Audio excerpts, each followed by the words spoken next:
Welcome, everybody, to today's newest installment of Opinions Are Stupid with your two friends. I always get excited when you say that. It just gets me amped up. It's officially on.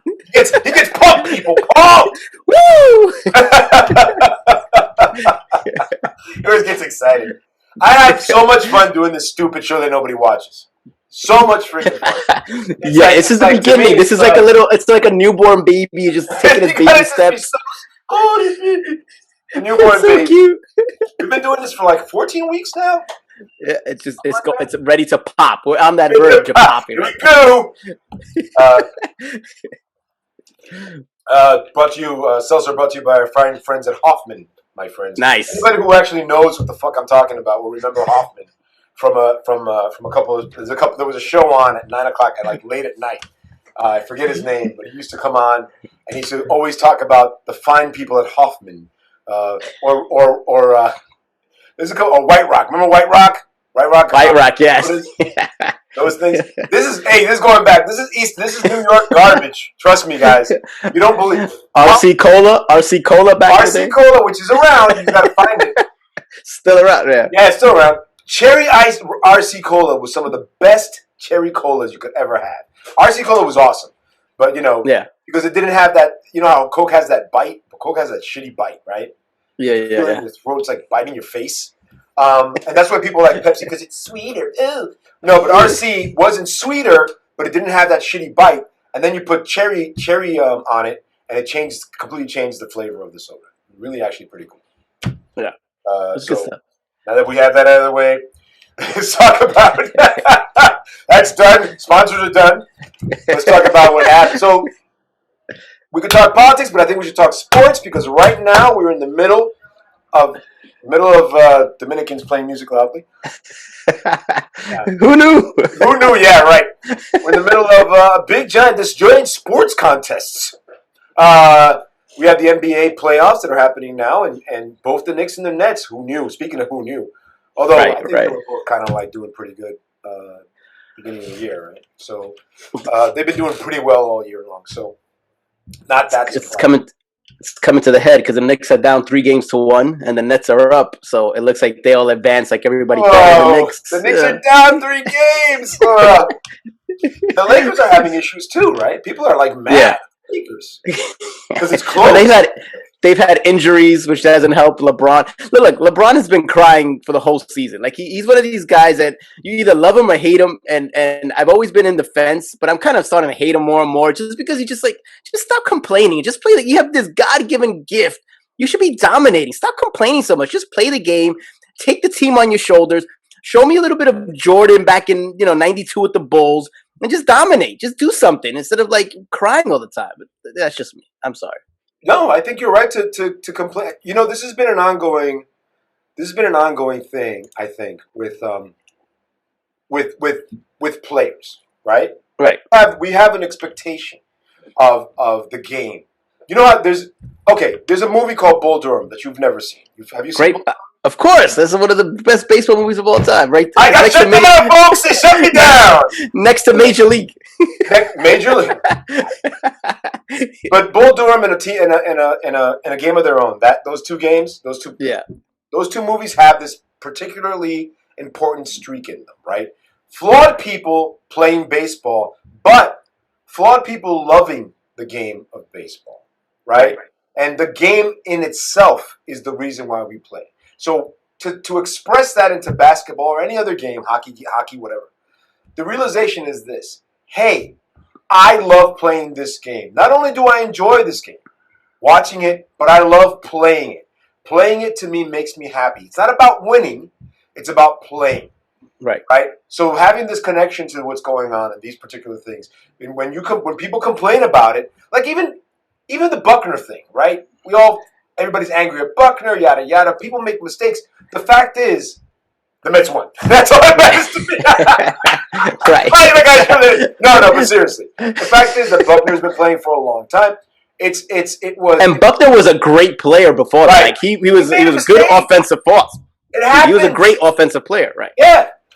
And we talk about numbers in baseball. It all comes down to numbers and averages, right? Right. Same thing with basketball. It's all about how many fucking things you hit. So from wherever in the field. So you can be about, get mad at them for whatever the reason. They're not doing this and not doing that. LeBron should shut up and just play.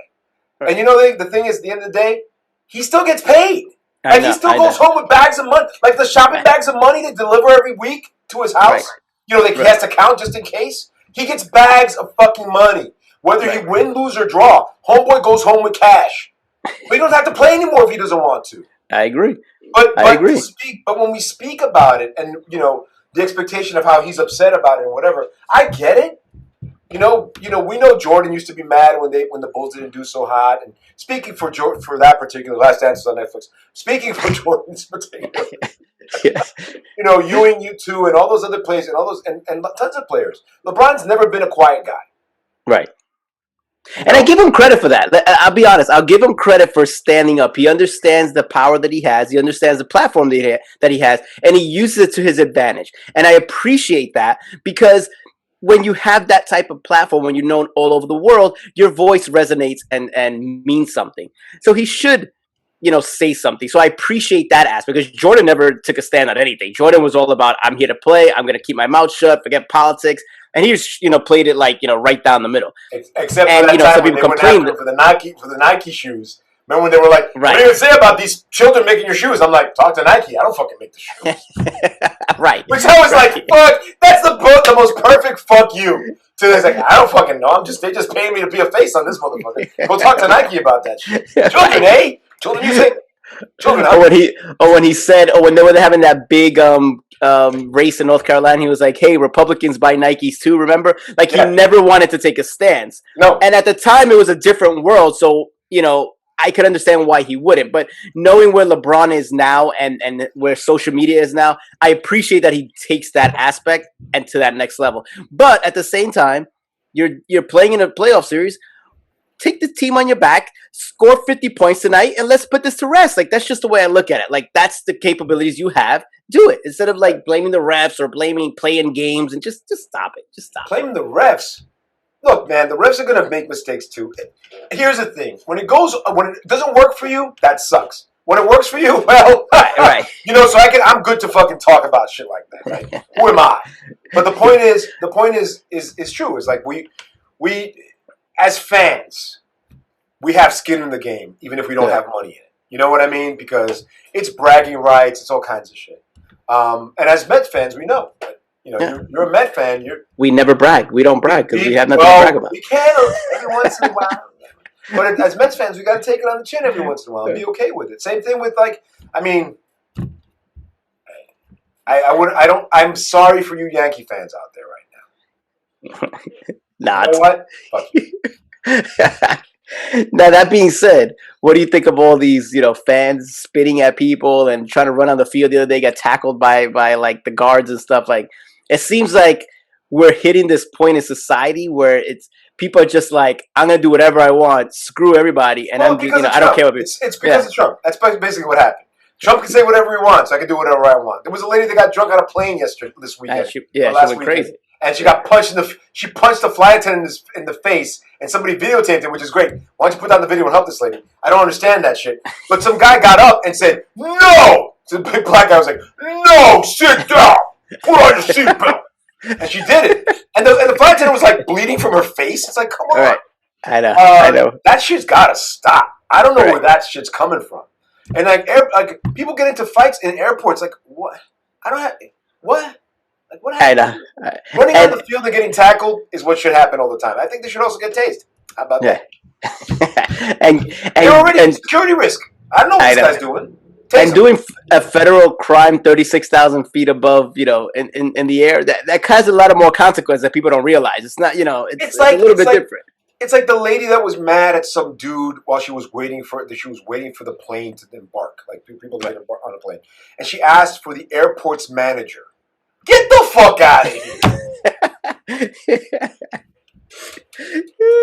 I don't usually get myself involved in it, but if I was there and I heard, lady, you're asking for the airport manager? This isn't a fucking Walgreens.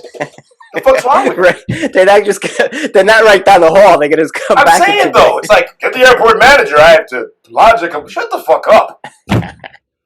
People are This crazy, is what I'm man. saying. It's like people are losing their fucking minds, and you're absolutely right. No one should be spitting at, but they throw better spit than a battery, Right. right? Remember when the Yankee fans were throwing fucking batteries? Batteries. Oh, I know. You know, It's, you put a it gets, battery it in your gets, head. It's like, what are you doing? But the biggest crime in baseball, and you know that I know this, the biggest crime in baseball is when some kid is going to catch a ball and someone snatches the ball from the kid. Hey, I have no problems with that. When the ball's in the air, you got to do whatever you can to get that ball. No, kids aside, if you paid a ticket, Sorry, I'm kid, going fuck for that you. ball. I got the ball. Ruined your memory. Did somebody videotape this? Because I want to show it to my girlfriend next week. Right. That kid has to learn a hard lesson. Pay attention at all be times. taller. Look at the baseball being small. That's it. Exactly. Oh, man. When we used to go to games, we used to always scream out, "Play the hop!" We never wanted to catch the ball. We wanted to always play the hop when it hits the concrete because it goes straight up in the air. So that's what we would always scream out. People would look at us like, "What are they talking about? Play the hop?" We gotta go. We gotta go to the game, get drunk, and fucking be dicks. Because exactly. I would love it. By the way, 2 places you can be dicks at is baseball games, when you shouldn't get in. Like not saying spit at anybody, throw a battery. Right. Or saying punch say anybody. stupid Right. shit. And, where nobody can say anything. I love that. I've been at baseball games where I yelled stuff, and people be like, shut up. And I'm like, you shut up. What's wrong with you? Like, you have to listen to what's going on the... Like, I got to get the play-by-play. Right. This isn't tennis. Right. What's wrong with you? Jeez. Well, that's been always my issue with the new Citi Field compared to Shea Stadium. Citi Field try to go all corporate and try to get a certain type of fan base. And I get it. When you are a company and I can get, $20,000 up front because I got season ticket holders and I get it. But there was a beauty to Shea Stadium back in the day where you could be like, hey, let's go to the game tonight, and you and a couple guys they still go to the windows. Yeah, but it's a little different. Like, you can't get the seats you could get in the past. No. The crowd isn't the same. So it's basically but just the like watching. the bleachers are still kind of the bleachers, man. You know what I'm saying? In theory. And that's fine. That's the thing. Like, don't fucking go all so corporate that you can't have fucking, shitty seats with cheaper beer. It's like, just don't do that. Like, I know that people are complaining, beer's $8. Like, you know what? Don't buy beer when you're there then. I know. I used to get a Pepsi can back there. This is how great Shea Stadium was. You get a Pepsi can and sit in the bleacher seats, but behind center field. Remember those little picnic areas? Yeah. Just showing them a Pepsi can, and you would do it every Friday night. It was great. You could still do that though.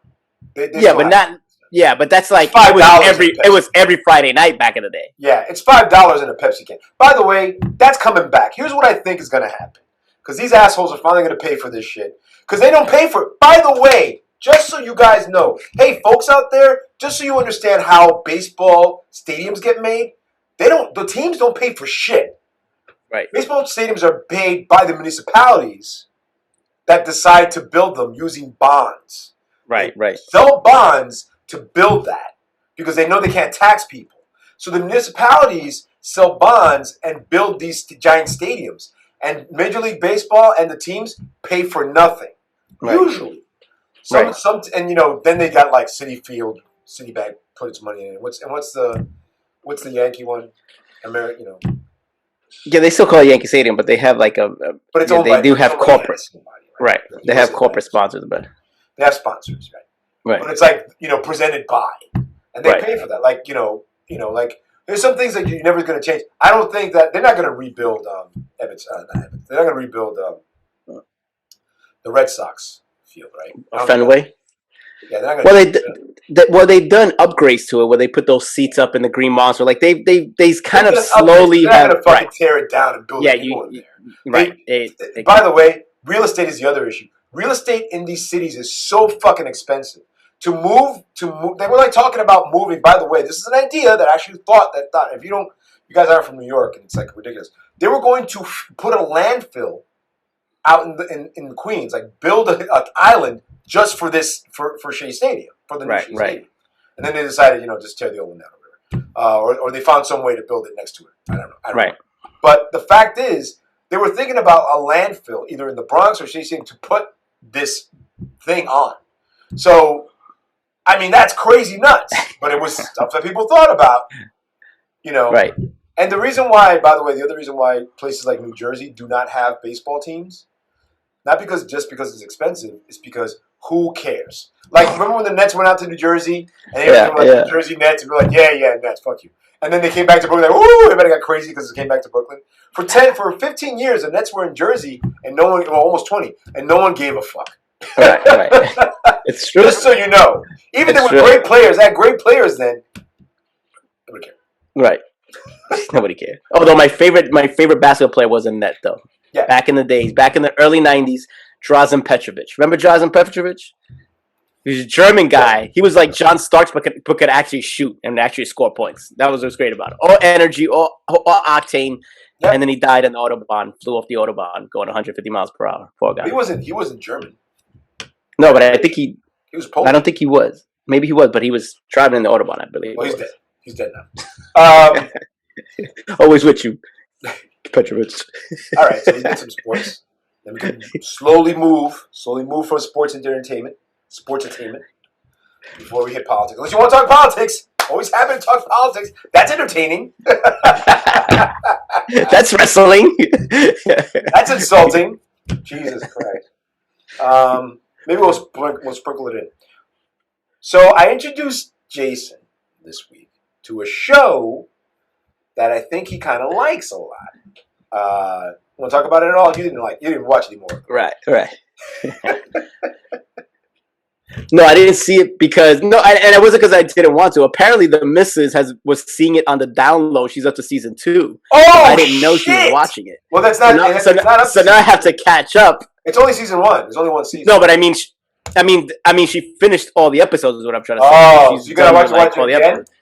So now I have to So now we're trying to find out a good time because she wants to see it again with me now that I got into it. So that's why I haven't seen more than the first. I like that she's watching it to download and tell you shit. So we're talking about a show called Ted Lasso, and Ted Lasso is about this American second level, like high school, college basketball coach that goes to England to coach a soccer team. And if you haven't seen this show, a football team. It's not soccer. Sorry. If you're gonna use the right terminology, let's use it correctly, please. Right, because American football is football, but they call it football there. So a football team in England, a fictional football team, a fictional football team outside of London, and the people, the situations that are involved. And the thing is, this show is it's a feel good, show. Even though bad things happen to people, you come out of it feeling great. And it's just one of these things that come on. It's like 8 episodes of some crap, 40 minutes each. Terrific show. And you saw the first 2 episodes, right? We watched and I enjoyed it because of the peripheral characters. There's a lot of interesting characters around the main character that kind of like make it even funnier than. Who's your favorite character from the show? The coach. I like the second guy. I think he has a comic relief. Yep, I think he's a comic Coach Beard, man. He's the best. Just with faces and little nods, he tells you everything you need to know, basically. And I enjoy that. His faces are fantastic. Yeah. So I'm sorry that your wife was watching it without you. Because you haven't met Danny Rojas yet. Oh no. Danny Rojas. You met Jamie Tart and you met Roy Kent, my favorite character. Right. Roy fucking Kent, and of course Keeley. But once you get it down, I mean, I'm not gonna tell you not to watch it with your wife. I was gonna say, hey, maybe you like watch it. I'm not gonna tell you to not watch it with your wife because it is a really good show. But in July, it starts again, and I got to decide whether or not I'm going to pay for the Apple service because it's over for me, like soon. Oh, so it's over because you had it a year? Is that what it was? You had Apple? Yeah, they gave me free Apple service for a while. Now I got to decide what I'm going to do. I think I might have it through Verizon because they throw you all kinds of free shit. And you're like, what's going on? Yeah, right. Speaking of entertainment and Apple, and there was a big merger last week. Where AT&T dissolved itself, from what I understand, spun off the Warner Brothers properties to Discovery. Yes. And now Warner Brother, it's Warner Brother and Discovery Media or Discoveryland Media, or I forgot the name of it. Let me just make sure that I'm not lying to you folks at home. AT&T basically realized we don't know what we're doing in this pay-per-go TV world, so let's get out of it now, basically. And let's jack up the price on internet service for people. It's Warner Brothers Discovery, and we were talking about this weekend because Jason and I kind of hung out this weekend, guys. It's kind of cool. By the way, before we go into that, this man lives in like a compound. Like this is. I told you. This is crazy. It's. I gotta flip some switches. Neighbors are popping up. Neighbors are popping out of rooms. People are just popping out of laundry mats. I'm like dogs running around. Like, what is this? It's a movie in itself right here. Yeah, Jason was like, I let him in through the front gates, I think. It's an interesting situation. But I like my place. So it's a great place. It was just takes a second or two to get used to. A little bit. But you saw I had rugs on the ground.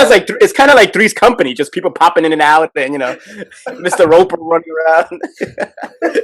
Oh, that woman in the laundry room. How you doing? Women, right. Chrissy type just making laundry. Here's what's actually cool about it is when we grew up we lived together. Although he moved in later because he used to live on Prospect Avenue. Right. Jason used to live on Prospect Avenue. It was really big. Park Slope before it was Park Slope. Before it was Park. Well, it was Park Slope then too. But not Park Slope. Now it's Park Slope. Right. Back in the 80s, when it was like, Jason used to live in this apartment. It's a tenement apartment on Prospect Avenue, and a lot of our family lived there, and it was the bigger apartment of the apartments that we knew. And then we kind of, he moved over to 51st Street by me in the same building as me. And then the building burned down. But we grew up in a place where everybody knew everybody, and everybody had like, oh, I'm eating this. Hey, you want some leftovers? And we had Palestinians on the first floor, and the second floor.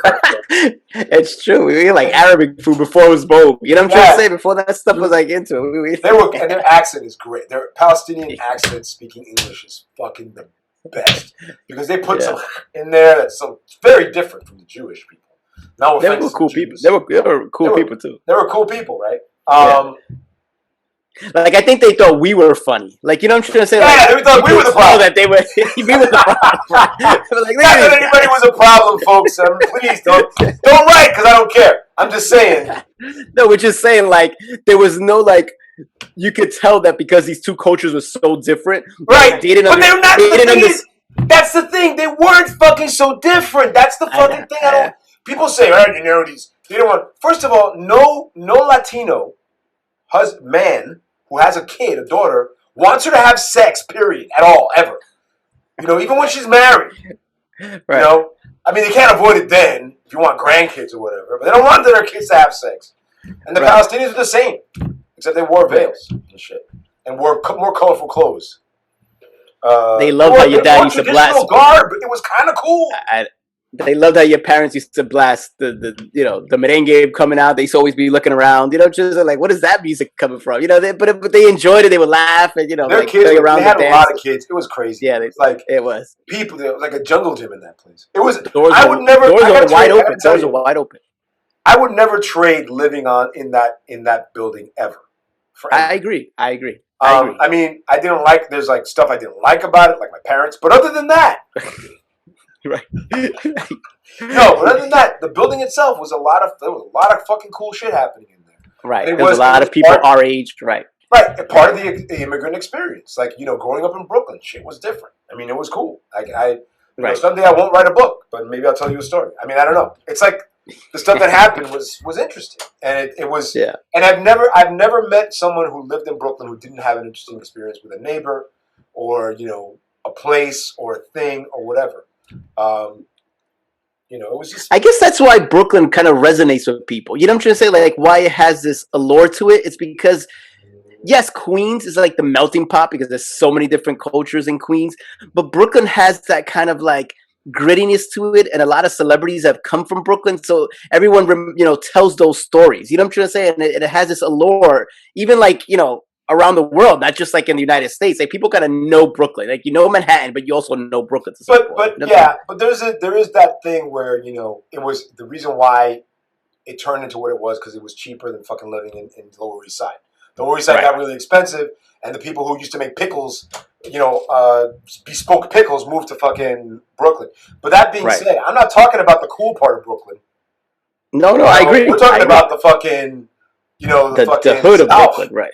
South Brooklyn. Right, Brooklyn the hood. Nine-Nine parts of Brooklyn, which actually never show up in Brooklyn Nine-Nine. Right. But South Brooklyn. 72nd Precinct, Brooklyn. That's what it's all about. 72nd Precinct. Look that up, folks. That section of Brooklyn. When we're talking about like the lower half, close to the water, close to the Hudson River, where the Brooklyn Bridge and the Manhattan Bridge are, where Red Hook is, where Sunset Park is, where Park Slope is.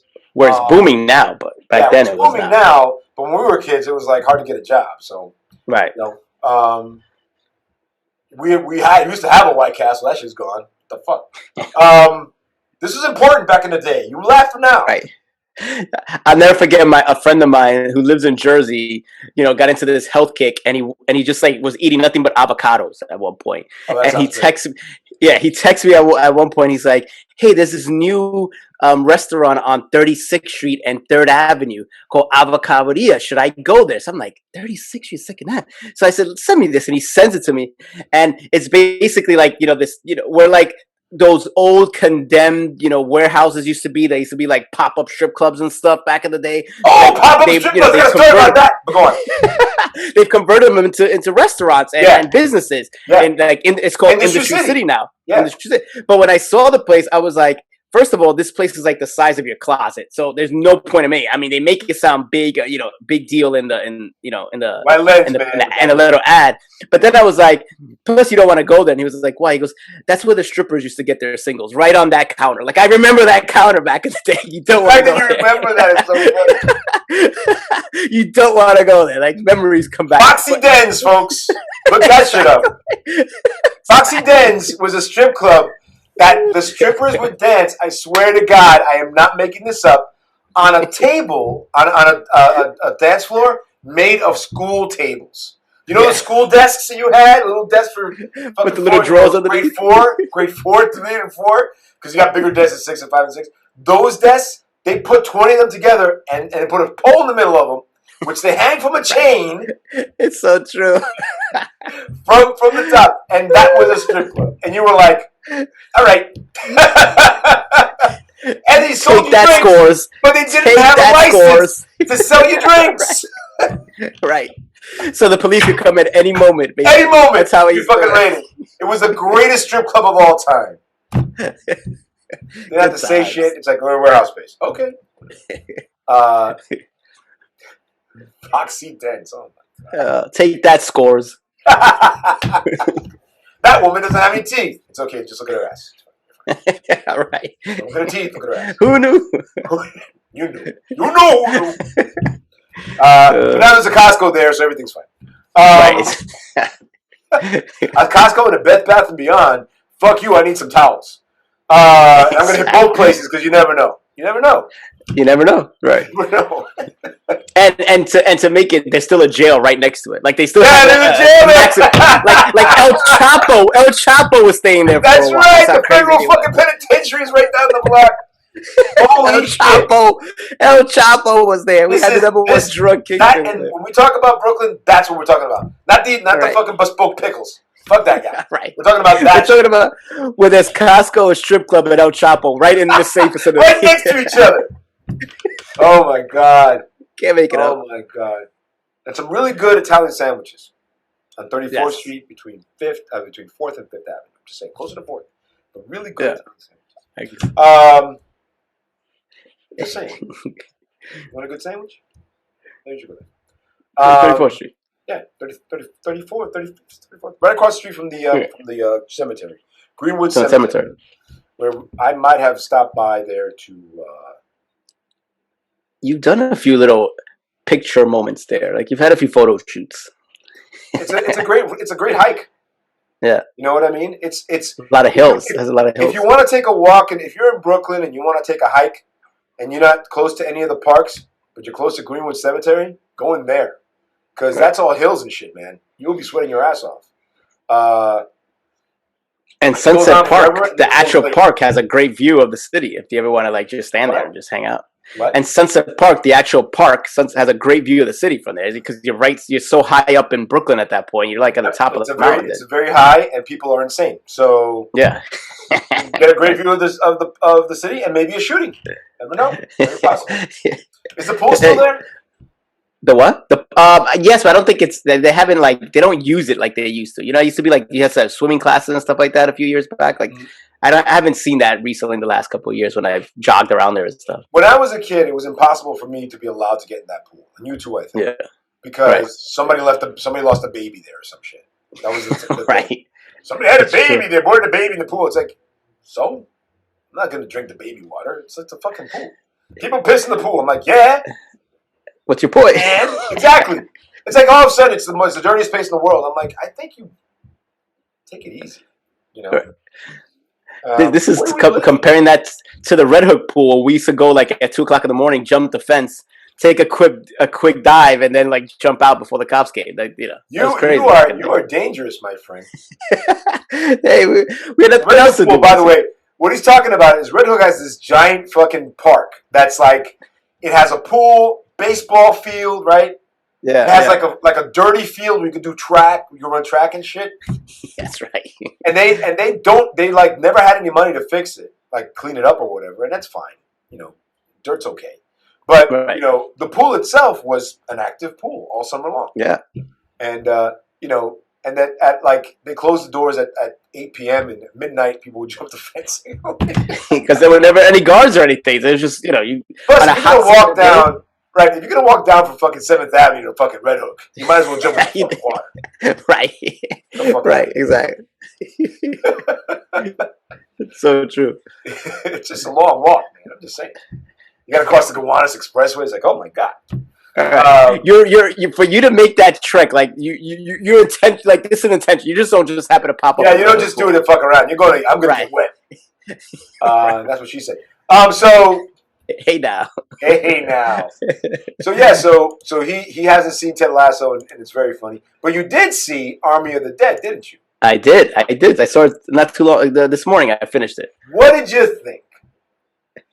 So are we talking Zack Snyder think? Like is it gonna be a director's cut?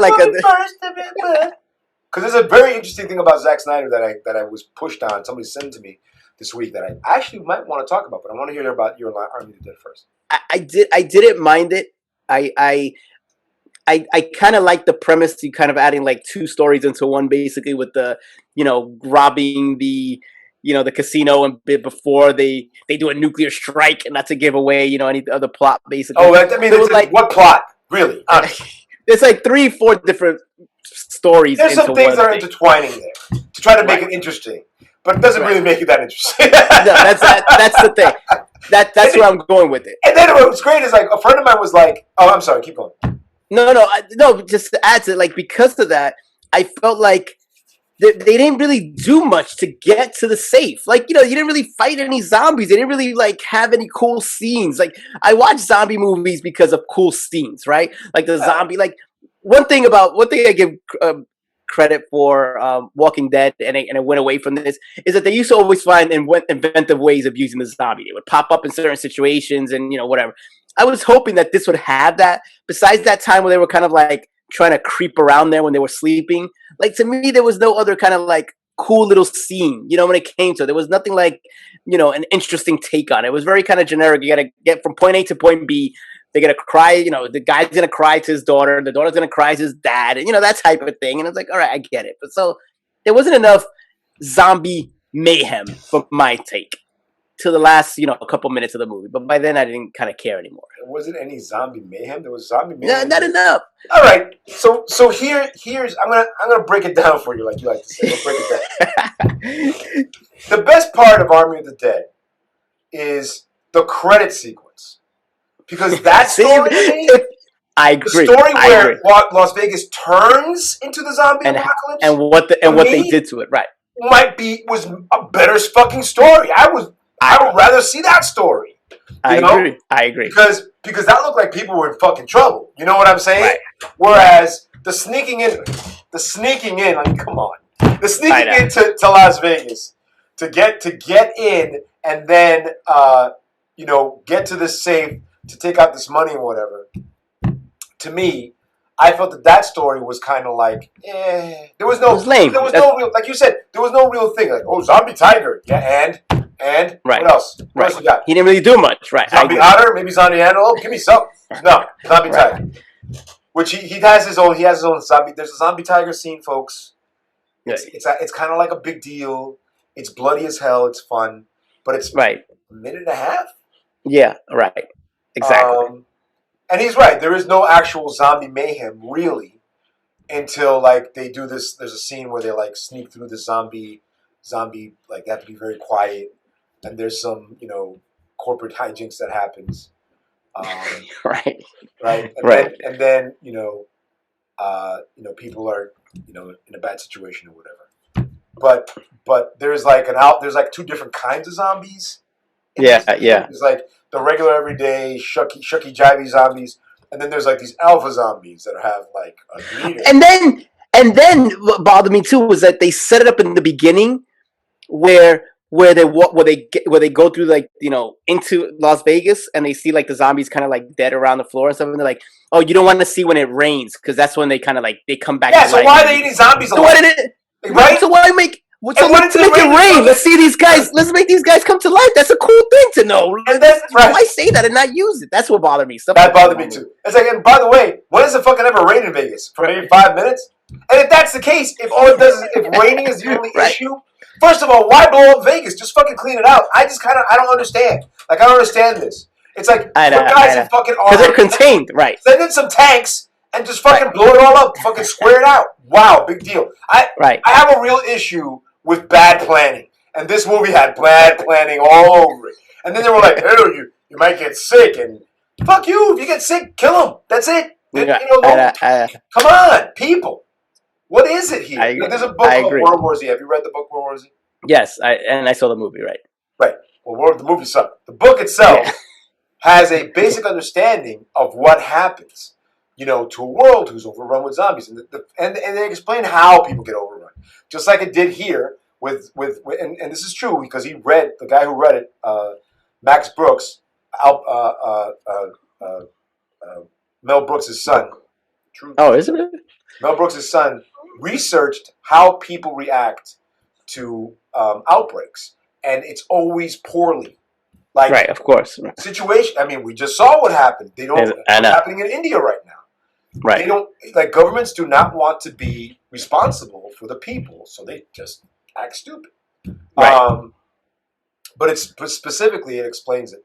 To me, it's like look, you have they were smart enough, and here's the other thing: zombies aren't climbing those things, like. Right, you got this alpha zombie, and again, he's like, "This is my domain," but like nobody's saying, "Hey, let's throw a bomb in there." Oh, here's your domain. We done worse in Afghanistan. Fucking send in drones. Why are we sending people in there? I know. And why do you have to nuke the whole facility? You could throw bombs without nuking. Why are we even nuking? It seems like a waste of a city. I know. I just had issues all over. Because it'd be a cool tourist attraction once you get rid of all the zombies. Yeah, this is what it looked like. Some zombies. Look at the zombies in the glass. We have one zombie we keep just in case. But he's 50 feet in the air and he can't do anything. Once he comes down, you're fucked. But we pulled his teeth out so you can see what he looks like. He can't infect you. All right, moving on. I mean, yeah. I agree. To solve their problem. It's stupid. So the reason why I bring this up about Zack Snyder, and by the way, we're going to talk about China as well. We're going to talk about China as well because they can't. They can't seem to get this fucking. Can't get out of the fucking virus business, I guess. And it's a money maker for them. Money maker. Zack Snyder's whole entire thing is based on the ideal, the libertarian ideal that you are the most important thing. Right. In a story. Like your story. You do things for yourself. Not to help society, but you help society because you want to help society. But the most important thing is you, right? Right. The individual. And it shows in any of those movies. If you've seen the Superman movie, where Superman's kind of like, oh, these people are dead. Like he doesn't help anybody. He's just like, right. There's stuff about that kind of just pisses me off. He's like being like these gods are in it for themselves, and if it works out for you, cool. But their whole point is, I'm in it for me, and it's like, really, it's like, come on. So that kind of thing that is based in Army of the Dead. You can see it. Like, why are they doing this? For money. Right. What if you die? Still got a chance of getting money. Right. Right? And even the zombies the same way. It's all about him. Him and his zombie, maybe, I can't talk about it. But in his, that's given it. In his zombie. Oh, that part I thought was cool. The whole zombie family without giving it away. I thought that could have been very interesting. They could have done more with that. That's they could have done more with that. That happens, you're like, oh. It's been 2 weeks. If you haven't seen it on Netflix. Do that. I mean, Right. Anyway. So as far as that's something that that's something I want to know. Like, how did that happen? What were you doing? You know what I'm saying? I don't want to know that. I don't know what position. I don't want to know any of that. There's a special zombie position for that. And they're not really zombies either. Alpha zombies are not zombies. Alpha zombies are something else. So to call them zombies is really unfair. They've evolved. Right? Yeah, they're evolved zombies. Right. They definitely they're out Walking Dead, The Walking Dead. Yes. I'm hoping to get some kind of dad joke from it. Some kind of Carl joke. Carl! You know what I'm talking about? Yeah. Exactly. I'm glad that kid died in How do you stop Lady Gaga from singing? You poker face, Carl. You just a pain in the butt, Carl. That's a fucking great joke. It just kills me every time. You poker face. I don't know why I love that joke so much. It's so dumb. All right. Compose myself. Get serious now, right? Seriously. So speaking of outbreaks, China. They found some new flu. They found an avian flu variation in a person, which means it's already out, folks. If you find it in one person, 100 people have it. So I don't know what the fuck's going on in China. But we're still reeling from COVID, and now they found something called wasn't it a bird flu type of strain? The H1. Hold on a second. The H1N3 bird flu. Awesome. And it's in the food, which also makes it exciting. Is that true? It's in the food? Yeah, that's what. When you get a bird flu, it's kind of like it's not a pigeon. It wasn't a pigeon that shat on you. You fucking eat a chicken. Gotcha. Or something. And by the way, I don't understand how can they live because hot stuff kills. I mean, maybe he was working at a chicken processing plant because the Chinese love chicken feet. That's not a joke or a slur. Chicken feet are a very big delicacy in China. As a matter of fact, we ship chicken feet there. Millions of chicken feet every year. If you don't believe me, look it the fuck up. It's just interesting that that's the case. Okay. But we'll see. There's an article you said that I haven't read, but the fact that it's like, come on, guys. Fucking do something. Anything. Put your shit together. Jesus Christ. I mean,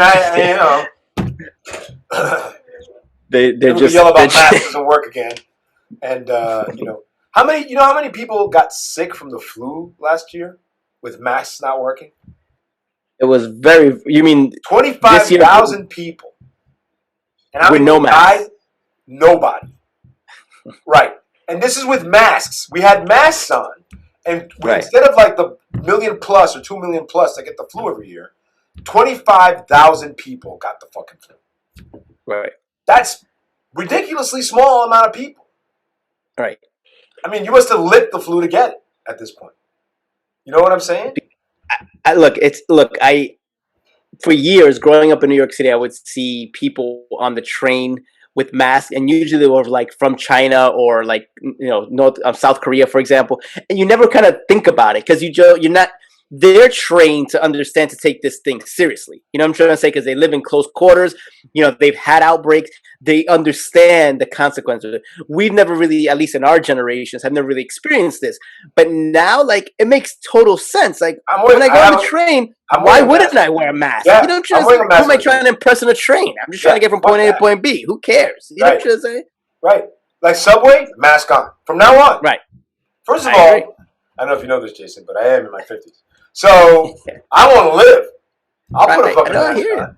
I'll put a mask on the bus too. I don't give a fuck. Who am I trying to impress? Your moms? I agree. I'm trying to get from point A to point B. That's it. right. I don't care at that point. I don't want to get sick. I don't want your stupid flu. There's always somebody on the bus that's coughing up a storm too, right? I No know. one puts, I know. They'll put their hands in the front of their face. They'll just like out to the wind. It's like, come on, man, please. I know. That's the problem. If people were actually, had some kind of manners, then you would think twice about, like you wouldn't even think about it. Like, I'm not gonna wear a mask. But it's just people are just animals, and they just like sneeze and cough anywhere. And I see people spit on the train. Like, I'm just like, it's just stuff like I've seen people spit on the train, and of course, the nastiest thing that anybody does on the train: eat smelly Chinese food. Why? Right. It's not like you don't eat General or ribs. Eating ribs on the fucking train from a Chinese food place. Really? Must you? Why? I know. You don't think about it when you're like 10 years old and you're eating stuff like what, but like you're right. It's like, what are you doing? You don't just say like, what's the point of eating? And by the way, it's one thing that even pizza, I can't see that. I just can't. Right. I mean, I've had water on the train. Right. You're not eating a Snickers bar. It's kind of like, a couple of bites and that's it. Right. But first, here's the thing. I'll eat a Snicker bar on the platform. I don't want to eat it on the train. No, I don't want to eat anything on the train. I hear you. As soon as you're in the train, shit's nasty. Homeless people's feet are there. You got like, you know what I'm talking about. Right. I know what you're saying. Homeless people's feet, because homeless people don't have shoes. Right. Which is they sad. camp out sometimes in these trains. Which is sad. Right. But anyway, we should fucking solve this whole problem because it's ridiculous. Seriously. Maybe Biden will fix that. Yeah. So this weekend, since we're going we back could do what Giuliani wanted to do back in the day and put him on a boat. Remember that thing when he wanted to put him on a boat so they could sail around the city? That was Giuliani's. If they had an apartment on the boat, maybe, I don't know. He's like, by the way, guys, I know that we people think he's crazy now, but he was always a little crazy. Yeah. He was just okay when 9/11 happened. You know what I'm saying? Like, he was there for us. Think about it. 2000, let's say 5, he just disappears. Let's say he just goes out to the Hamptons and just chills. This guy would have been a hero. He would have been known as like, he in the history books would have had him as the greatest mayor of all time. And now because of everything that's gone on, like, and you're defending Trump to the T the way you are, it's just like, who takes you seriously? It's crazy. As soon as Giuliani was running for president, back in 2000, whatever it was, his first time running for president, is when shit went off the rails. Shit went off the rails. He's crazy old man, crazy Uncle Giuliani, who says shit that you don't believe. Like, what are you fucking saying? And this guy was back in the day. He was the guy who broke the mob's back in New York City. Right. Like, he broke the fucking mob's back. I'm not joking. This guy went after these guys, Rico'd the fuck out of them. John Gotti, that was Giuliani. All right. So we could talk shit about all this stuff and whatever. The guy was actually a consummate fucking professional when it came to the law. Right. He became a mayor. He went a little bit crazy because he was like, piss Christ, what's wrong with you people? First of all, stay out of art, Mayor, Mr. Mayor. Shut up. It has nothing to do with you. You know what you're talking about. I'm a Catholic. Don't give a fuck. Stay out of art. You don't know what you're talking about. Like that kind of shit. That conservative bullshit started to blow up because to him, he started to play that game where if I play to these motherfuckers, right, they're going to reelect me because of piss Christ. Yeah. Or whatever it was. Shitty Madonna, whatever it was. Yeah, that was in the Brooklyn Museum, wasn't it? The Brooklyn Museum, right? He made a Madonna made out of dung. And he was like, oh, right. Ashes to ashes, people. It's the same fucking garbage. And then he also had Christ that was a thing of Christ in this container that was full of urine. Maybe 50%. Right. I don't even know if that's a lot of urine, first of all. I mean, not my cup of tea, but Yeah, not my cup of urine either. I mean, that's a lot of urine. But for us to talk about art for what it is, and then talk about it as this thing, art's a statement. That's all it is. Don't get worked up about it. It ain't about you. Like, don't take it personally. It's not about you. You're not getting the context of it. And when we lose that idea of what it is and the context, and it breaks down to this is insulting. Maybe it's supposed to be insulting to you. Go fuck yourself. You know what I'm saying? Right. I used to be from the point of view of, oh, that's a shame. This is insulting. Blah blah blah. And feel for people who had that feeling. But now I'm from the point of view of, if you don't get it, go fuck yourself because it's not for you. You're not the audience. And that's fine. Because there's lots of shit out there that isn't the audience for me. I don't watch evangelicals on television because I know better. You know, I'm not sending anybody $5. My last $5. But if that's your thing, that's your thing, right? I know what you're saying. Because God, no thanks. You know, just like I don't watch wrestling. I like wrestling. Do I watch it?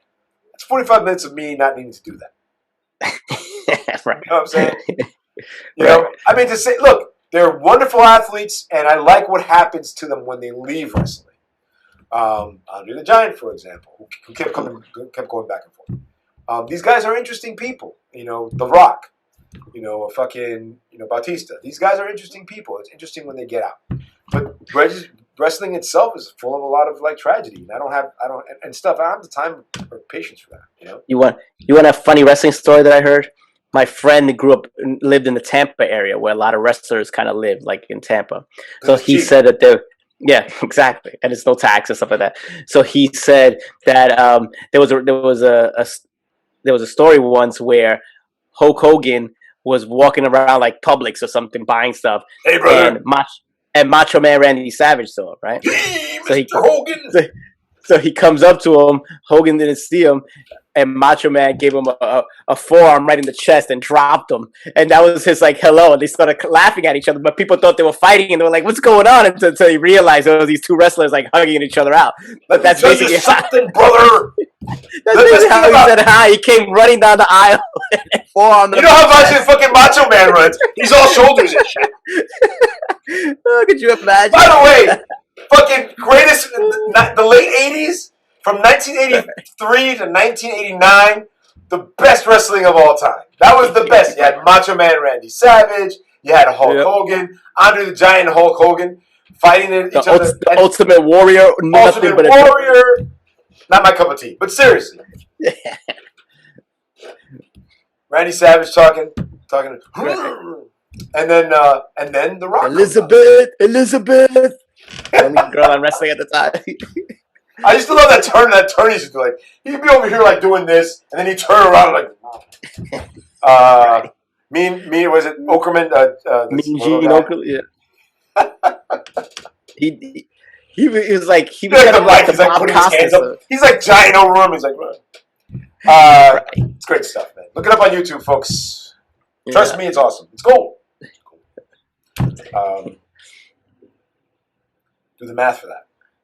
There's like a wrestling meme where this guy's doing the math of the percentage chance he has of winning, of the other guy winning the match. Right. It's like, you have to look it up. It's like fucking hilarious. Right. But the fact that they had to make those things between the matches is what makes wrestling great.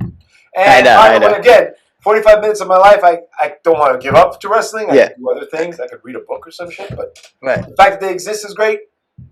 I'm all for the face and the heel. It's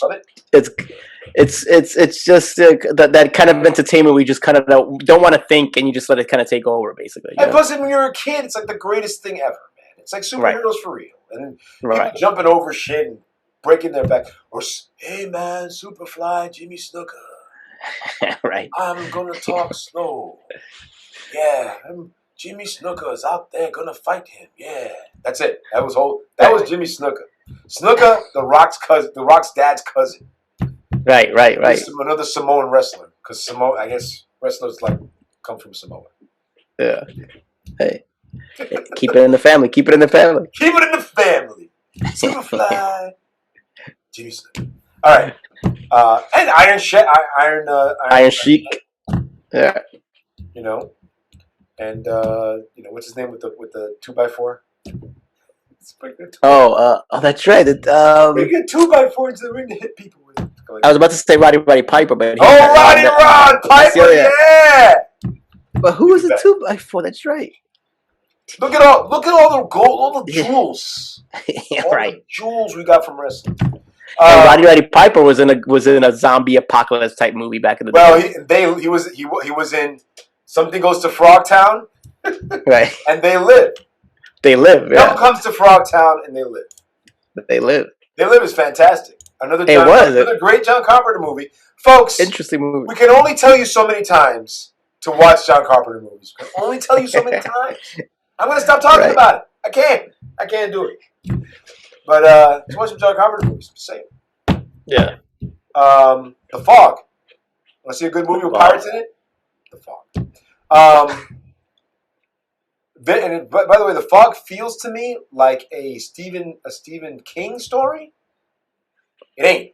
But it feels. Didn't he write a Fog movie? No, he wrote. It came out of The Mist. That's what it was. Different. No pirates. Right. The Mist was like aliens. Extra dimensional space beasts. But no pirates. Right. Yeah, space beasts. Yeah.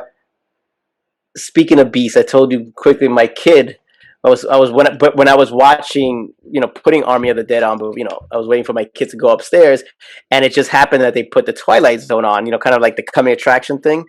So I showed her the William Shatner one. And no, it's the best one. Her mind was blown. She was, is it real? What is it? A monkey? What is that? Exactly. There's a thing on the wing. There's a thing on the wing. My favorite episode. Shatner was in a few of them too. He was in more than one. Yeah. But that one particular, you show her a great classic. And the thing is, poor guy. Like, he just gets out of the mental hospital. He had with a stress breakdown. Gets in the plane. Minding his own business. His wife takes like sleeping pills. She's not even trying to stay away from this guy.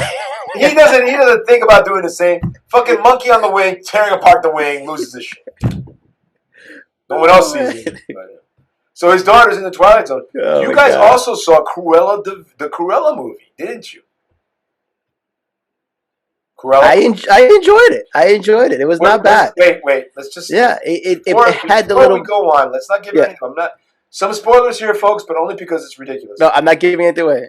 Wait. Right. No, I'm gonna. I'm gonna have to. Was Cruella's parents torn apart by Dalmatians? Is this true? Do you want me to answer that? Yes, truly? Yes, because the answer is yes. Your Honor. Because the answer is yes. The answer is yes. Her parents were torn apart by Dalmatians, folks. Torn apart. I'm just saying, get the fuck out of here. What? Also, by the way, it makes her an orphan, which means she's a Disney princess. Right. Exactly. Everybody's an orphan in Disney movies. Doesn't matter where you are. Male, female, space cadet, doesn't matter. You're an orphan. Right. Fuck you, you're an orphan. No. The kid from whatchamacallit, Planet was not an orphan. He was Treasure Planet. He had a mom. He had a mom. And the kid from the other movie where his brother dies. The sixth movie, 6 Hero 6. Big Hero 6. Yeah, he has an. Big Hero 6, right? Yes, right. He's cool. But his brother died tragically in that movie. Maybe not an orphan. But close enough. Right. Because his mom and dad are gone. Yeah, exactly. I hate to say this. I'm going to say this, but I hate to say this. Do you know how many creeps out there artists make pouring out of Disney characters? It's the worst. I know. But you're like, ew! What's going on here? Too much time on their hands. This is terrible. Oh my god! Save this for later. It is creepy. So you like the movie? You like the? I enjoyed it. I enjoyed the backstory. It had an actual backstory, so which I found interesting. I enjoyed how they played off of the whole art scene, because they were kind of like taking jabs at the art scene and how people become famous in the art world, and they kind of use a little bit of social media aspects, kind of like shock and all kind of thing to give her Cruella to rise up the ranks. So I thought it was interesting how they did it. It wasn't boring. She was badass, what she had to be, and and they made her enemy like a cool enemy where you wanted Cruella to win, comparing in the cartoon where you wanted Dalmatians to It's to all levels of shit. Like, it's always been like that. Like, Cruella de Vil is the hero of her movie, just like what's her name, Horned Princess is the hero of her movie. Right. The what's her name? What's the evil witch from Sleeping Beauty? Oh, you're talking about Maleficent type movies, yeah. Right? Maleficent. By the way, Maleficent in the second movie is kind of like the cool, not unmarried aunt that's into BDSM. Right. Oh, she wears corsets all the time. What's that about? Right. Carries a whip and wears corsets. What? The cool hand that's into BTS. These are the jokes, folks. You can use them. Just give me credit. Don't take it too seriously, right? A little bit of credit, little bit. But yeah, you know what I'm saying? Like I don't like the Disney movies, you know, that reconstruct the characters, but they got nothing else, right? At this point, they just need to keep that train moving, that gravy train. Some guy was like, "There's a gay character in Cruella de Vil. My childhood is ruined." I'm like, your childhood is based on fucking 201 Dalmatians. Right. Get the fuck out of here, dude. Is that all you? That's your entire childhood is 101 Dalmatians. If that was your entire childhood, I feel sorry for you.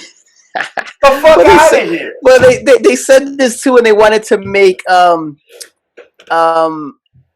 what's that movie? They wanted to make Zendaya the mermaid from the Little Mermaid. Yeah. And people are flipping out saying the Little Mermaid, you know, there's no way the Little Mermaid has dark skin. Like she's, you know, look how she was. She had the red hair. She was, and I was like, so you believe that there's a mermaid under the water that comes to land, can't speak because like a queen of the ocean took her voice. Keep going. Zendaya is the problem. Zendaya is the problem. It's not the fact. Wait. It's not the skin color is the issue. Not the fact that mermaid, long tail, can't speak, gets legs through magic. Right. Fuck you. That's what I'm saying. It's like, what are you fucking talking about? Let's not take this too seriously. It's like, but the fact is that people get baked on this shit. Like the same thing. Like if somebody, oh, Superman's black. There's never been a black Superman. Wrong. There's been a couple black Supermen. Blah, blah, blah. Shut up. Next. Right. It's like, come on. So, which brings me to our politics section.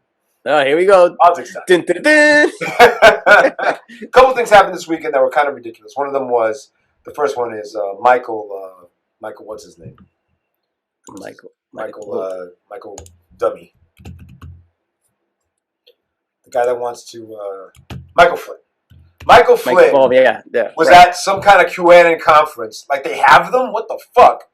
Talking about we should overthrow the government like they did in Miramar. That was a bloody fucking coup. He's out of his fucking mind. Like 800 people died that day. Fuck! Like saying that like out loud. Like, I think we should have a coup, kill everyone. Thank you very much, everybody. Good night. Like, what are you talking about? And the thing is, the worst thing about it is... He retracted it not too long ago. He retracted it when? 5 minutes ago? It was like first of 2 all, hours before. It's already out there. Like, I retracted. Fuck you, asshole. It was planned. You want to see what would happen. By the way, only 2 Republicans were like, that Michael Flynn, crazy motherfucker, don't listen to him. Everybody else was like, quiet as church mice. Right. This has got to stop. Like, what the fuck? And then what happened after that is Trump's like, well, Michael Flynn said it. I'm going to be president in August. Are you crazy? I know. The first person they'll shoot is you, buddy. I know. You know, it's like these guys are like, hey, what are you going to do? Like, you're going to run you guys are going to run the fucking thing. First of all, if Donald Trump thinks that he's going to be president, no, he's going to be in jail. Like, right. Oh, are you leading these people? We don't know? Oh, you're going to jail.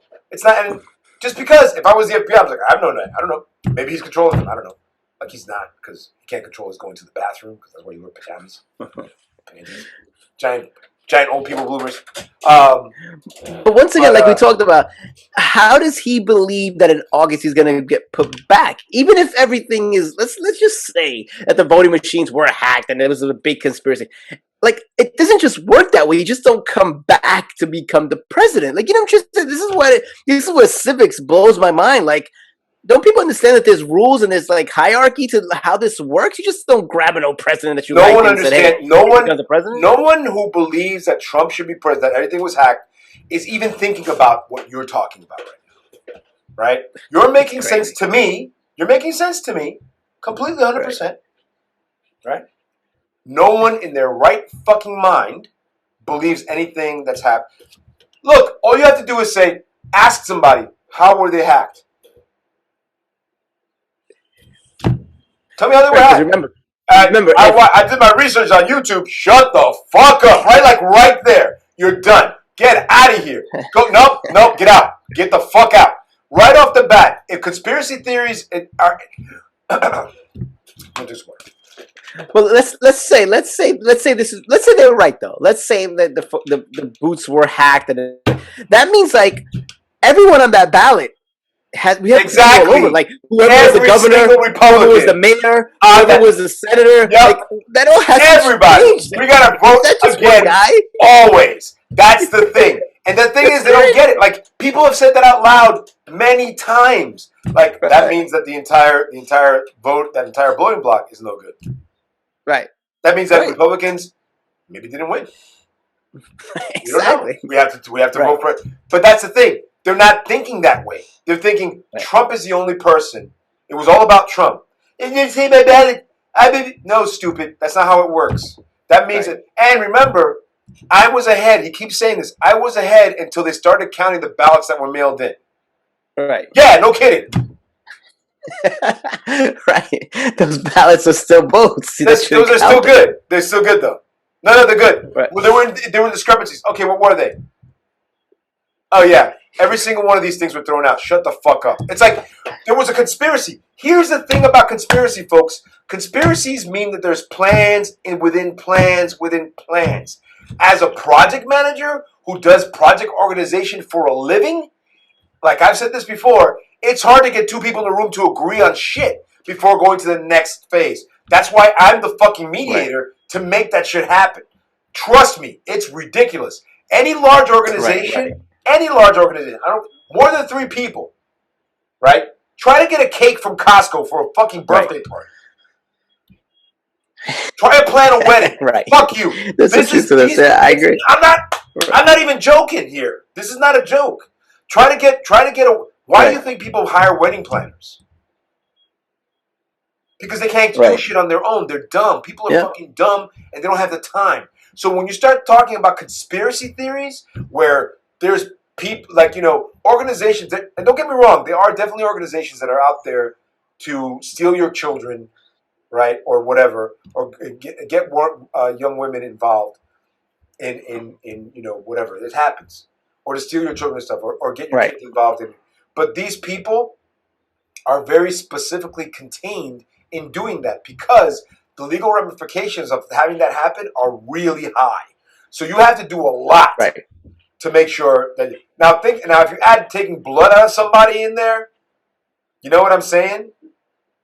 Yeah, it gets a little bit more. It gets a little harder. There are no dungeons in the United States, folks.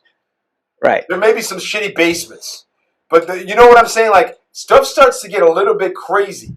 These are movie scripts. Seriously, this is the Saw. This is the Saw series. When you start doing shit like that, and that's fantastic. Which didn't do too well. The new Chris Rock Saw, by the way, didn't do too well in the box office. Just saying, we talked about it before. And I was like, can Chris Rock really take this Saw series to the next level? And obviously he couldn't. No, I think it's just the fact that it just came out at a time when it was bad. They should have waited. You think they should have pushed it back? They should have waited until August. I look, all right. I have a thing. I enjoy the movie business. I enjoy entertainment business. I enjoy all that shit. And I like how things work out. COVID was not a time to release a movie. Period. Right. Just not a time. They were like, oh, first week of May. I'm like, that's too early. Like, don't know. But then they have the idea that there's nothing. When are we going to release it? Then? You know what I mean? Push another year. Yeah. They got to start thinking about. They have other shit in the pipeline. Lionsgate has those movies in the pipeline. So, with not doing too well as a movie like that. A Quiet Place made like $50 million this weekend. When did A Quiet Place open? This weekend. It just came out. What happened this weekend? Right. Right. No, I agree. There was a reason. 2 weeks ago was like, if you've been vaccinated, you don't have to wear a mask anymore. Yay! Right. Right. And theaters were like, don't wear it. You can wear it. We will expect you to wear a mask, but this is gonna be full of capacity, motherfuckers. So get used to it. Right. I'm gonna see A Quiet Place on a Thursday night at 7:00 if I do it. You know what I mean? Right. Like that's what I'm doing. Like I'm gonna see when the early matinee at 12 o'clock at Alpine. People are still dealing with their kids and shit, or going to church on a Sunday. That's when I'm going to see it because church still happens around here. I don't know why, but it does. I'm not gonna go shopping at Walmart or whatever or Target until after I watch the movie, Right. or at 10 o'clock at night when everybody should be shut. Right. Or Walmart, like at night when there's nobody there. They're just restocking the shelves. That way, you'll definitely get the mayonnaise you want. Never had the mayonnaise I want. Man. Very specific with your mayonnaise. Why don't you have the mayonnaise I want? You know, but that's the thing. So to me, it's kind of like, you go to TJ's either in the midday on a Tuesday, when nobody's there, and make sure you get all the shit, all the snacks you usually get, all the frozen produce and shit. Because on Speaking Saturday of food, it's all gone. Speaking of food, this man introduced me to whoopie pies. Oh, the whoopie pie, the bakery! I took him to this bakery. The in Jersey kids City Heights. love the whoopie pies. Oh, they did? Had a little bit of an old Hostess devil dog taste, but with, with a little kick to it, kind of thing. Very interesting. The orange one was my favorite. Next time I'll go for that one. The orange sickle was good, right? Yeah, the orange sickle. That place is freaking great. Their whoopie pies are great. I actually got some of the cake truffles. That's right, you did. Place. I got to tell you, I really enjoy like local places like that. And by the way, if when you're here next time, you and I are going to go to Old Downtown. Oh, that sounds like a trip right there. Get ourselves some burritos. Nice. Old Downtown. Old Downtown. Jersey City's weird. It's fucking weird. It's weird, man. We'll invite our cousin who seems to hang out in Jersey City all the time. I was just talking to him, by the way. He was like, "Where do you live?" And I was like, "I live around, here." Oh, what's the street? Like, what, the street? Okay. Like, oh yeah, I drive around there all the time. I'm like, oh, good to know. I wouldn't mind seeing him and his girlfriend actually. If you come out, find some time, and then we could see Buddy as well. If you guys are watching, guys, he's in Jersey City. He's in Jersey City, Buddy. Yeah, I think so. Oh, really? I knew it was Jersey. I just didn't know where. I didn't know it was Hoboken or what. I didn't know. No, the boy lives in Hoboken. Yeah. So there was something else we want to talk about. Abortion. Holy fuck, that's going crazy. Oh, and Texas trying to pass that shitty law that didn't let anybody vote. Right. And the Democrats walked out. And now here's what I find really fucking stupid. Okay, Democrats like, we're not going to help you with this. They walk out. And they're like, well, you're getting in the way of passing laws. And they're like, no, we're getting in the way of passing this law. This particular fucked up law, we're not going to let you pass. And then the governor's like, well, if you don't pass, if you're not there you won't get paid. And Democrats are like, okay. No problem.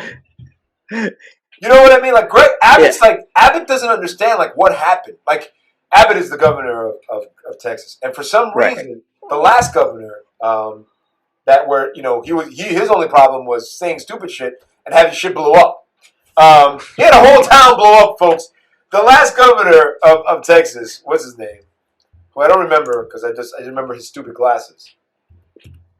Who ran?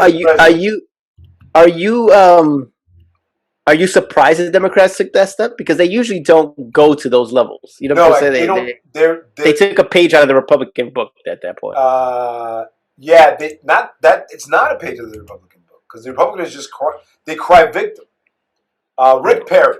Rick Perry was the governor of Texas from 2000 to 2015. He was a Republican for fucking 15 years. He was the governor of Texas for 15 years after George Bush. Holy Enron? Fuck. Wait, Enron? because he stepped in for George Bush and then he got, The fact is, Rick Perry was a terrible governor. While he was in office, a whole town exploded. Because they kept rescinding, the reviews of these things. And if you make chemicals or oil, have any kind of oil interest in Texas, nobody inspects anything. Yeah. They're doing the buddy system. You're okay, buddy. That's their buddy system. Right. You haven't told me that. So a whole town explodes, and he's like, and they're like, please help the town of blah. No, fuck you, because you're always kind of like, we know what we're doing. We're Texas. We'll see. We don't need you. We don't need you. Great. You don't need us. But when stupid shit goes down, like a whole city freezes, a whole section freezes because you guys don't know how to fucking take care of your fucking electrical grid, or a town explodes, and then you're asking for help.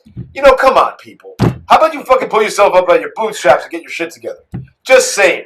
Or when the Dallas-Fort Worth area gets flooded because you're stupid, then everybody's got to help Dallas-Fort. You know, fuck you. Right. Seriously. I'm just tired of this fucking crybaby victim bullshit that Texas pulls every time something goes wrong with them. Like, get your shit together. Make people pay some taxes. You know what I'm saying? Like, the thing is, every time something happens in Texas, it's biblical. Every time something happens in Texas, it's not a small thing. Like, you got Enron, you got cities exploding. It's bad fucking management. It's what it is. It's like the power grid went out because of windmills. No, fucker, you didn't buy enough gas. That's why it went out. Oh, we didn't expect cold. It's cold in Texas sometimes. Right. They fired the wrong people. Cold. They always fired the wrong people. They fired the sucker that was like, I hit the switch. My job is to watch the switch. You know, not his bosses, not Greg Abbott or any of the fucking legislators that made this happen. Windmills. Windmills is the problem. Fucking, if you had 100 windmills, 100 more windmills, you wouldn't have a problem. Stupid. Let them kick in and take care of the grid. Because the windmills that were working, that part of the grid was fine. Right. It just blows my mind.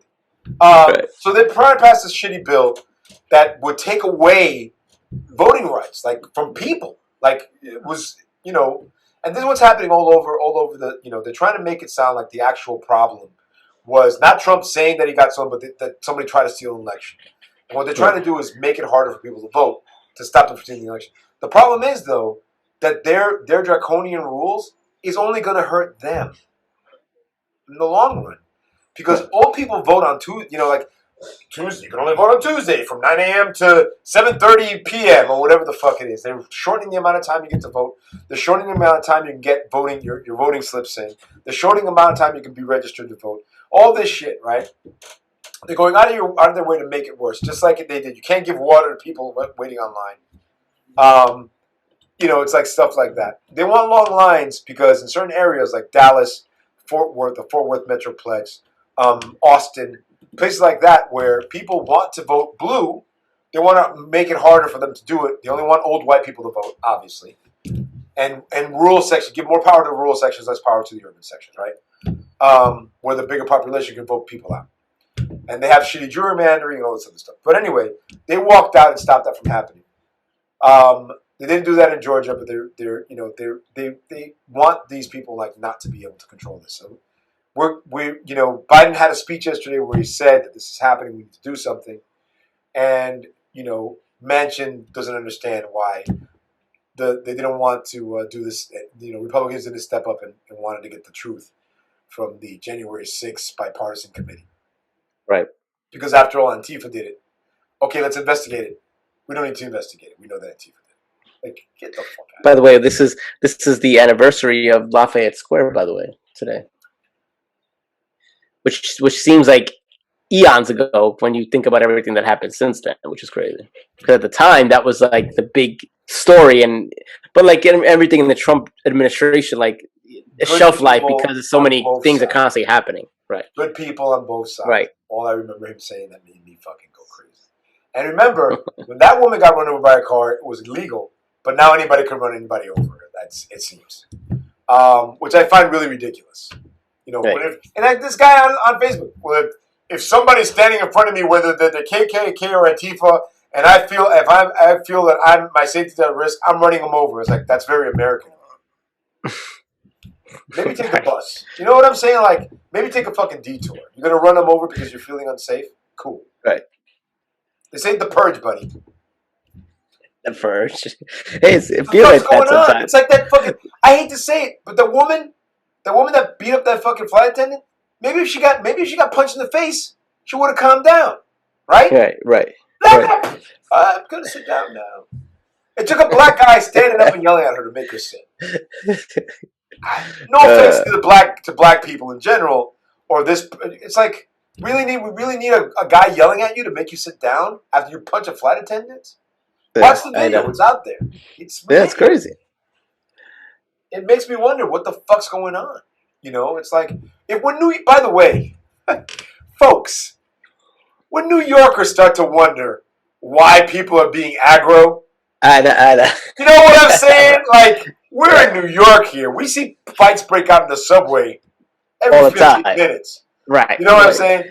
Aggro 1 and aggro 2 going at it because someone has their legs out too far. But when Right. people start doing that on planes, pump the Yeah, brakes. it's a different clientele that goes on the Take it plane easy. compared to Right, I'm taking saying the it's MTA. it's a subway as compared to that ticket cost you $300. Shut the fuck Right. up. Right. I mean, but it was an Airbus. It was one of those bus ones. It was like what's the flight? The planes that it's Southwest Air. One of those, The Airbus 7. Yeah, I know. not the I know. plane. It's like the when I say bus, I mean Southwest Airlines. Like Right. $30 seat Yeah. for a 20 mile trip or whatever. But they pay. But you gotta pay. Tennessee to But you gotta pay $200 for your bag if you bring a bag, basically. 60 New York LaGuardia, $67. Book now. Let's see. Arrive in Jacksonville, Florida. See how much that is. Search. Round trip.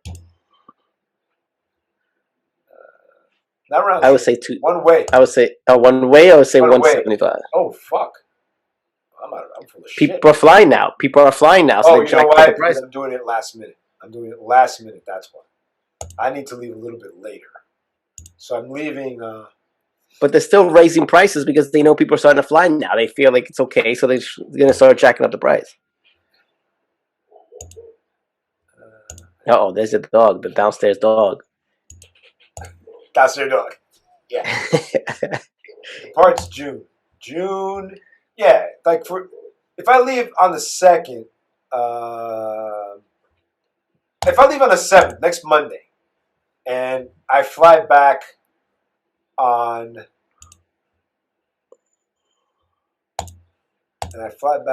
June. I leave on the 7th, and I fly back on the 12th. That's a long trip. Look at you taking weeks at a time. 7 to 12? Monday to Sunday? Oh, yeah, I thought you said the 2nd before. That's why. It'd be a little expensive. It's expensive. Yeah. I guess Jacksonville's expensive. What's in Jacksonville? Jaguars? No, nothing really. All right, whatever. But, on shorter trips, like, you go, like, you have family in another city. Georgia to Orlando or something like that, right? Not Georgia to Atlanta. Like Georgia to, like, Atlanta to Georgia. To Atlanta to, like, Orlando is what I meant. Something like that. Something like that. It might be a little bit. Yeah, you're right, because I'm going from LaGuardia. It's like $150 extra just because you got gas at the plane. Nonstop. You want nonstop? Suck a dick. Right. Get more money. Yeah. So I'm trying to see if we had last week we missed some stuff, so I'm gonna make sure we didn't miss any stuff this week. We're hitting every topic, folks. We did a zombie thing. We did zombie apocalypse. We hit pies. We did the house thing. We talked about Ted Lasso, which you're not watching. We like the goldfish. Yeah. What else? I don't know. We talked sports, a little politics. I think we hit a lot of different points in this one. We did a lot of shit. Abortion. We didn't talk about abortion. But let's just say they're doing stupid shit. Whatever. Moving on. Anything to get it to in front of the Supreme Court, so they can say, well, you can't say that they're killing a baby, but we're going to hold up the 30-day thing. If you're pregnant, you got to wait 30 days. Think it over. Because if you have that baby and you don't want to keep it, it's going right to the orphanage, especially if you're black. There's no system. We have no system in place. That's the crazy thing about it. No system in place. Education. No, like you can listen to Marjorie Taylor Greene talking shit. She's insane. Oh, you're gonna put another 4 years of school, free school? Yeah, stupid. We're gonna put another 4 years of free school because you're an asshole and stupid. And you're the reason why we're gonna do it. You're so fucking dumb. As a matter of fact, I'm going to name it after you. The Marjorie Taylor Greene, let's not kids get as stupid as me, Bill. I would, I swear to God, if I was your representative, I would do that on the floor of fucking Congress. I would embarrass the shit out of these assholes. Right. And I would use holy shit. And then I'm sorry, I take it back. Holy fuck. Can I say fuck? What the fuck? Are we crazy? Did you hear what this idiot said?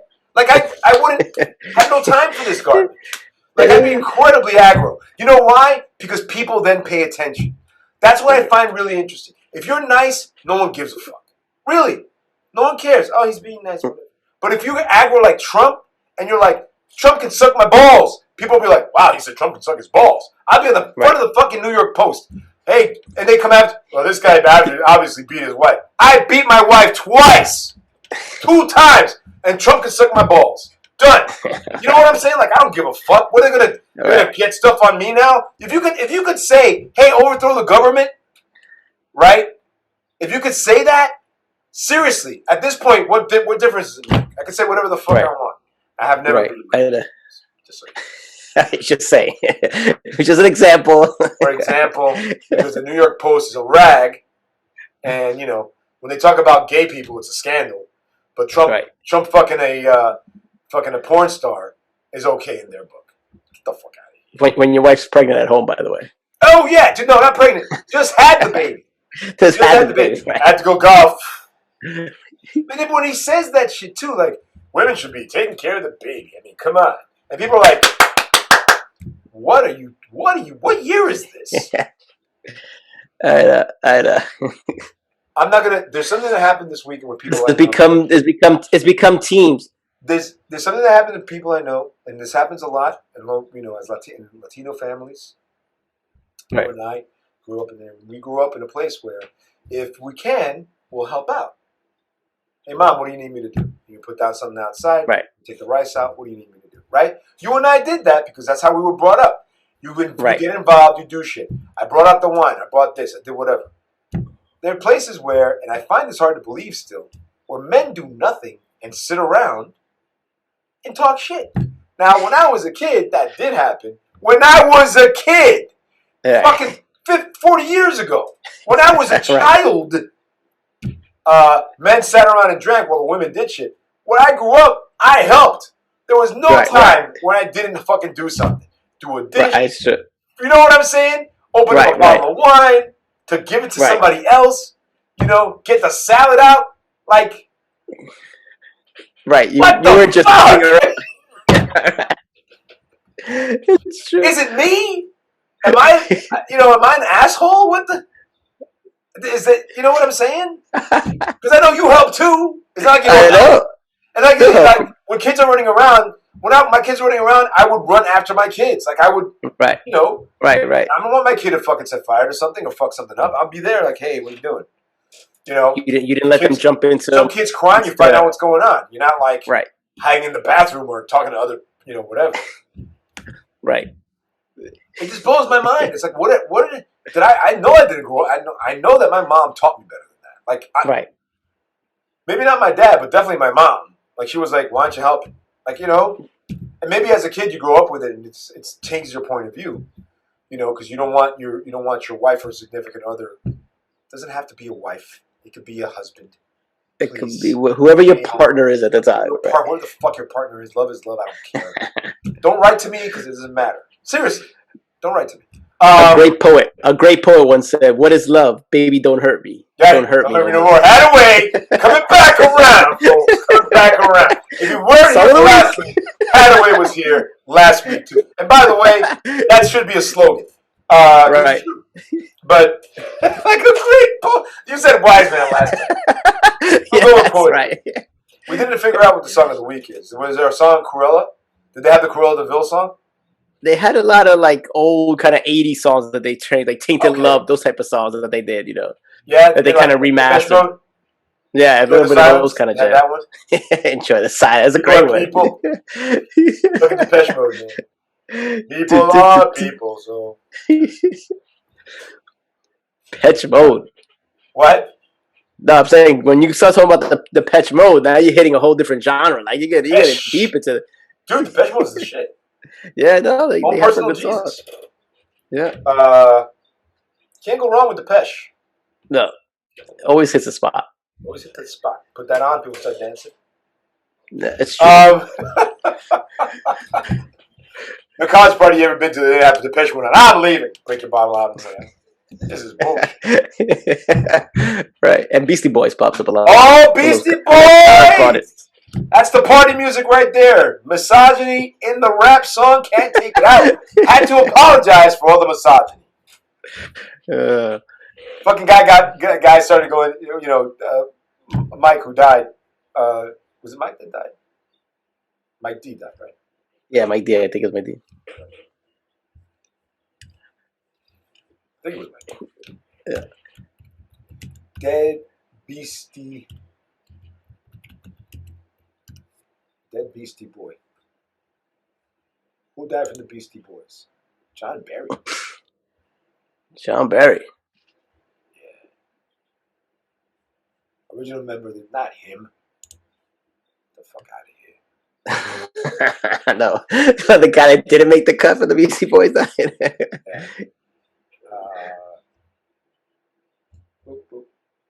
Chicken Head in Communication, Hello Nasty, Hot Sauce Committee, Yacht Real Folk on New House, Yacht Not the Band. It's called Sabotage. Deaths of Yaunch That's and right. Barry disbandment. Okay, Yaunch died from cancer at 47. That was one of the best in that Star Wars. I mean, in that Star Trek, when the kid is driving the car and they're doing the sabotage song. That's a great scene. MCA died. Yaunch. Mike Deal's still around. And John Barry was, I guess, he was a American hardcore punk musician. He was a founding member of the Beastie Boys, although he left the band in 1982 before they secured any commercial success. Okay. So he's not really part of the band. Let's be John honest. Barry, unfortunately, had to suck a dick at this point. He missed the boat. Whatever, man. It's what it is. It is what it is. It is what it is. But yeah, Yaunch, MCA died. And MCA, fuck, that was hard. That was tough. Yeah. Because, he ain't the Rolling Stones, but it is the Beastie Boys. And when one of those guys dies, you're like, holy shit. And by the way, right. How are the fucking Rolling Stones all still alive? Right. Not the founding members. But holy shit, almost fucking Mick Jagger's like 80 years old. He's still alive. Right. And talk about rock and roll. Like, they were like all over the scene. You know what I'm trying to say? Like, they weren't just singing songs and going home. Right. Yeah, man. They were still around. And you're like, how is that fucking possible? Considering all the fucking heroin they did. Yeah, I know. Be It's cool, crazy. man. Be cool. You ever see that movie? Yeah. You know what movie I'm talking about? Yeah. Well, no. Be Cool. The movie Be Cool. Be Cool. World. I'm thinking Cool World. There's a Rolling Stone documentary. Right. About Altamont, right? Where Rolling Stones, the Rolling Stones didn't make it to Woodstock, right? Because they're Altamont, California. Altamont. Yeah. So the Rolling Stones didn't make it to. They didn't make it to Woodstock. Instead, because they realized they were dopes, they did a free concert in Altamont. This is after all the shit that happened with that, and they made the mistake of hiring a motorcycle gang as their security. The Hell's Angels was security. Nice. And how Hell's Angel ran security is they punch you in the face. You got too close to the stage, they punch you in the face. So a woman died, right? It was a free concert, and people were like losing their shit. And it's Rolling Stones, so people were like running up to the stage and blah blah blah. And I think this woman was stabbed to death. But there's a movie about it called Give Me Shelter, that tells the story of it's Jefferson Airplane and Rolling Stone. I think we forget Dredd. What is this? Altamont Speedway. The death of Meredith Hunter. Mick Jagger, who had already excuse me, were already punched in the head by a concert going within seconds and emerging from his helicopter, was visually intimidated by the unruly situation and urged everyone to be cool. Just be cool down the front, man. Don't push around. Anyway, so they made a movie about it, but you got to see this movie. It's like, oh man, it's like you know how people say train wreck? Exactly. What it is. Fucking train wreck.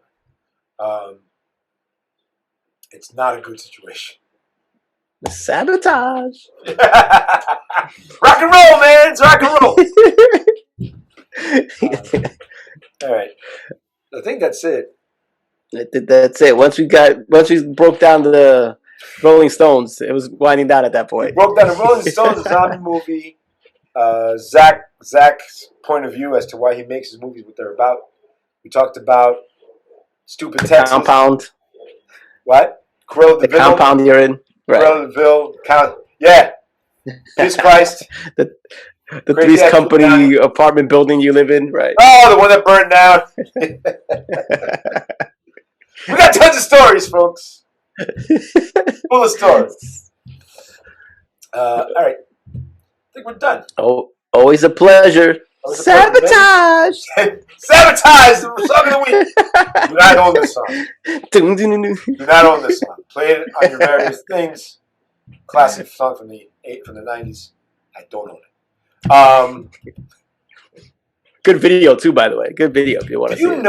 Do you know the song that Diddy did for what's his name? His death is based on Every Breath You Take, right? Yes, but right. They didn't ask the police for rights for that song. So that song that he did, all the money went to Sting and the Police. Yeah, I didn't know that. That's crazy. That is one of the dumbest fucking things I've ever heard in my life. He was already in the music world. It wasn't like he didn't know about rights and about calling these guys and finding out. You know, it doesn't make any sense. Not finding out. Hey, what do we need to pay you to use your song for this particular thing? We want to use that boom, boom, boom, boom, boom, boom, boom, boom, that progression for your thing. How do we do that? They didn't do that. So they just put this fucking song out. Well, I remember watching like a VH1 thing, and when Men in Black came out, and Will Smith apparently called the woman who came up with that song, the Men in Black theme song, and he was like, "Oh, it's only like a little piece of it. Forget Me Nots. It's only a little piece you'll never notice." And she was like, "All right, just and she was like, "All right, let me just hear it. Just send it to me." And then she heard, she was like, "This is the whole song. They're using the whole song, not like a little piece. Like he made it sound like just a little snippet. This is the whole song." It was a little okay. So the Men in Black and Forget Me Not song, right? So Forget Me Not was not a little snippet. It was the whole fucking song. But the good thing about it is there was some layered other shit in there. So but she was right. It's like fucking pay me. By the way, pay these motherfuckers. It's like, come on. Seriously. I mean, to remember.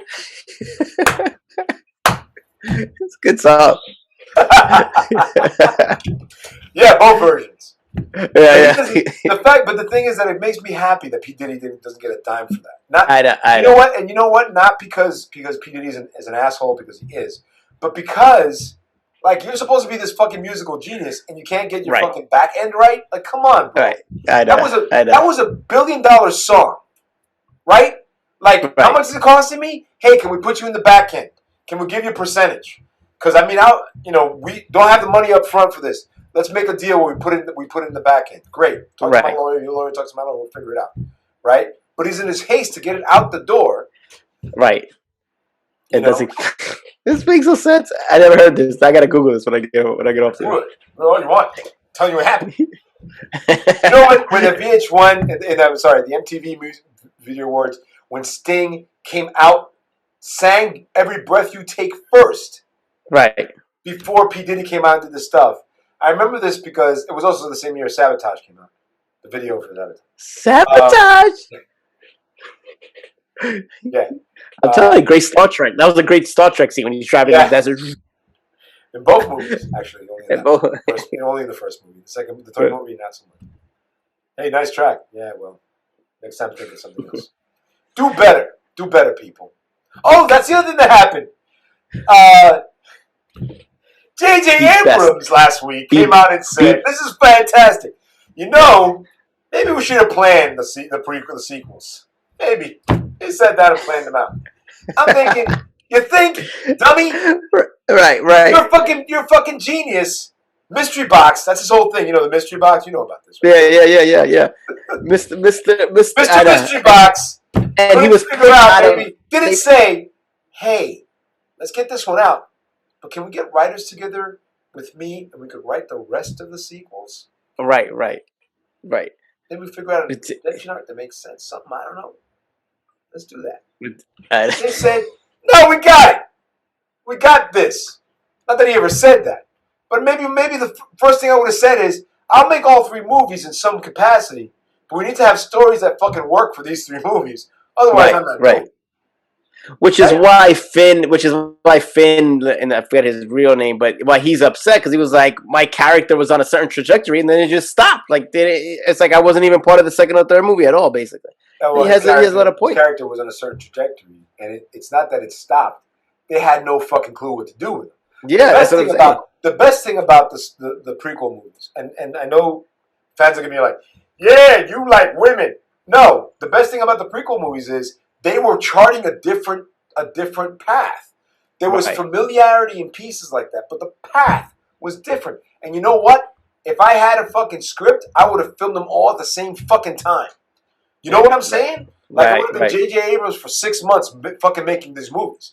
You know, like Avatar. I wouldn't have fucking everybody's staying here. We're doing it until it's done. Fuck you. Like that's what it been me. You know, and then we would have come back for reshoots or whatever. But the idea was, let's get a script that makes sense, and let's make it make sense throughout these things, and then let's just do it. Because the excitement of the movies, like Lord of the Rings, the excitement of the movies, and Disney didn't think about this. That's whatever. That's fine.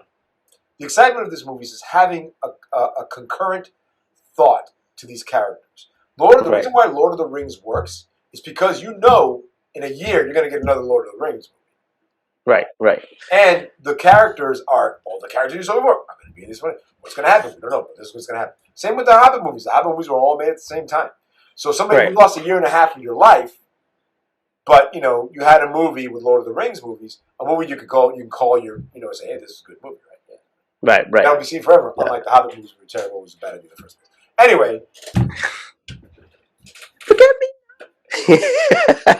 Everyone's always like, I got an idea for a Hobbit movie. They're like, all 3 Hobbit movies? No, just one. Just a long Hobbit movie. 3 Hobbit movies, though. No. Just one movie. Just one. 3, though, right? I'm out. He was right to leave. Yeah. All right. So here we hit Star Wars today. Damn. That's it. See, that's what you know. Didn't talk about hockey. Some hockey stuff happened last week that was interesting. You know, they're doing, you know, everything, all the playoffs happen at the same time for hockey and basketball.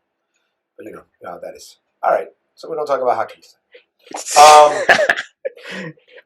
Are you going to try and watch Ted Lasso for next week? Yes. Now that I'm definitely going to watch. Now that I got Cruella out the bag, I have time now.